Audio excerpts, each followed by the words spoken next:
y a un rendez-vous qui est pris. Donc les lignes ont bougé. Il n'y a pas forcément encore d'annonce faite solide, mais c'est quand même une demi-teinte et une demi-victoire. Bon, on ne s'attendait pas à ce que du premier coup et à la première rencontre, on cède à notre cahier revendicatif. Par contre, voilà, il faut à la fois savoir apprécier quand même effectivement ce qu'on a réussi à faire bouger, ne serait-ce qu'obtenir la table ronde. C'est plusieurs mois de mobilisation.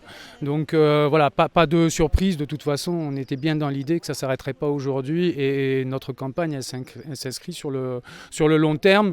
Elle a un ancrage local. On a aussi lancé une campagne à l'échelle départementale, mais il y a aussi une campagne à l'échelle nationale qui est lancée, puisque derrière, en termes de financement, c'est des financements nationaux, c'est des politiques nationales et notamment le PLFSS.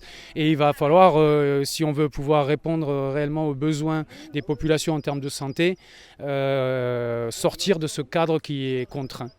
L'hôpital va mal, l'hôpital public de Martigues va mal, il pourrait aller mieux. Aujourd'hui, l'état des lieux, est-ce qu'il pourrait en être? Quel est-il? Il y a besoin. Alors, il va mal et il ne répond pas. Enfin, il met ses personnels en souffrance. Quand il n'y a pas assez de personnel, ça génère des heures supplémentaires.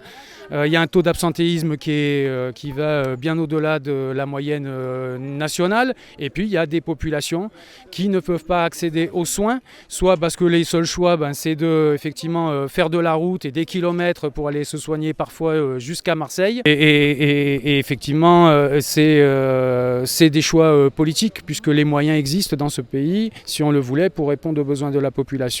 Le CAC 40 qui éclate des records tous les ans depuis 16 ans. Mais bon, on a décidé effectivement de ne pas procéder à la répartition des richesses telle qu'elle a pu se faire dans le passé, même si ce n'était pas complètement satisfaisant et qui entraîne une dégradation non seulement de l'hôpital public, mais de l'ensemble